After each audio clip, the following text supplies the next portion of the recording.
મહેસાણામાં CN college મેદાનમાં ભયંકર બેદરકારી સામે આવી છે। બાળકના હાથમાં મોટી ચકડોળનું સ્ટીયરિંગ સામે આવ્યું અને કડીમાં નિયમોના ઉડ્યા છે ધજાગરા। ત્યારે બાળકના ભરોસે આખી ચકડોળ છોડી દેવામાં આવી હતી। મેળામાં લોકોના જીવ સાથે ખુલ્લેઆમ રમત રમવામાં આવી હોય તે પ્રકારની ઘટના સામે આવી છે। તો બાળકના હાથમાં ચકડોળનું સ્ટીયરિંગનો વિડીયો વાયરલ થઈ રહ્યો છે। જો કોઈ મોટી દુર્ઘટના સર્જાશે તો તેનો જવાબદાર કોણ તે સવાલ પણ ઉદ્ભવી રહ્યો છે। લોકોમાં તંત્ર સામે હવે ભારોભાર રોષ જોવા મળી રહ્યો છે। સંવાદદાતા કેતન અમારી સાથે જોડાઈ ગયા છે। કેતન, આ ચકડોળનું જે સ્ટીયરિંગ છે તે નાના બાળકને સોંપી દેવાયો હોય તેવી ઘટના સામે આવી છે, શું અપડેટ?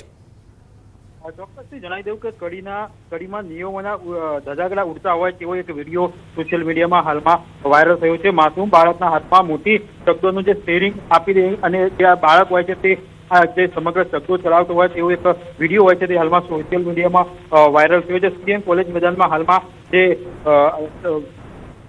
આનંદ મેળો ચાલી રહ્યો છે તેનો આ વિડીયો હોવાનું હાલમાં પ્રાથમિક અનુમાન લગાવવામાં આવી રહ્યું છે। ત્યારે આ જો આવી રીતે ચકડોળ ચલાવવામાં આવશે અને મોટી દુર્ઘટના ઘટાશે તો આનો જવાબદાર કોણ રહેશે તે પણ મોટા સવાલ થઈ રહ્યા છે। જી કેતન, સમગ્ર માહિતી બદલ આપનો આભાર। અમદાવાદમાં ઉનાળાની આકરી ગરમી વચ્ચે હવે પ્રદૂષિત પીવાના પાણીની સમસ્યાએ લોકોની ચિંતા વધારી દીધી છે। શહેરના સૈજપુર બોઘા વોર્ડ વિસ્તારમાં છેલ્લા 15 દિવસથી પીવાના પાણીમાં ગટરના ગંદા પાણી મિક્સ થતું હોવાના આક્ષેપ ઉઠ્યા છે। નવી ફોજદારીની ચાલી વિસ્તારમાંથી સામે આવેલા વિડીયોમાં નળમાંથી ગંદુ અને દુર્ગંધયુક્ત પાણી આવતું જોવા મળી રહ્યું છે, જેના કારણે સ્થાનિકોમાં રોષ ફેલાયો છે। તો રહીશોનું કહેવું છે કે વારંવાર રજૂઆતો છતાં સમસ્યાનો કાયમી ઉકેલ લાવવામાં આવ્યો નથી, જેના કારણે રોગચાળાનો ભય પણ ઉભો થયો છે।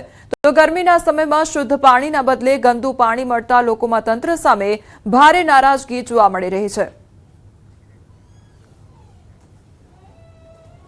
મહેસાણામાં ગેસની પાઇપલાઇન ફાટતા આગ લાગવાની ઘટના સામે આવી છે। કડી તાલુકા પંચાયત આગળ બની છે ઘટના। તો આગમાં 2 વ્યક્તિને ઈજા પણ પહોંચી છે।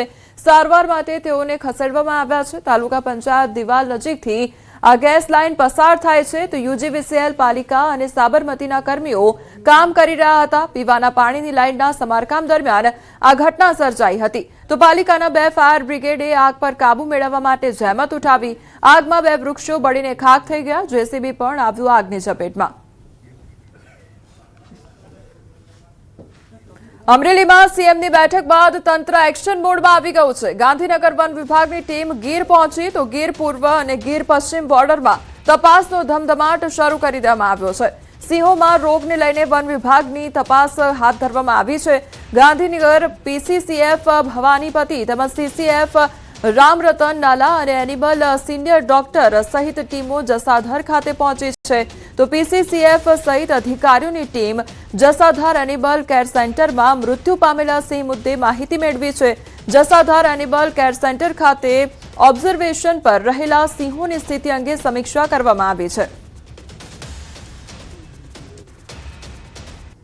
ગીરમાં વન વિભાગ એક્શન મોડમાં જોવા મળી રહ્યું છે। સિંહોનું વેક્સિનેશન ટ્રીટમેન્ટની કામગીરી હાથ ધરવામાં આવી। તો ડી ટીકિંગ કામગીરી હાથ ધરવામાં આવી રહી છે। સંવાદદાતા રાજન અમારી સાથે જોડાઈ ગયા છે। રાજન, સિંહોની સુરક્ષા માટે અત્યારે કયા પ્રકારની કામગીરી હાથ ધરવામાં આવી રહી છે? સીએમ દ્વારા પણ મુલાકાત કરવામાં આવી, શું અપડેટ? કોમલ, છેલ્લા કેટલાક દિવસોમાં જે રીતે સિંહોના મોત થયા અને કોઈ ભેદી વાયરસ હોવાની જે શંકા છે તેના આધારે હવે વન વિભાગ એલર્ટ મોડ પર આવ્યું છે।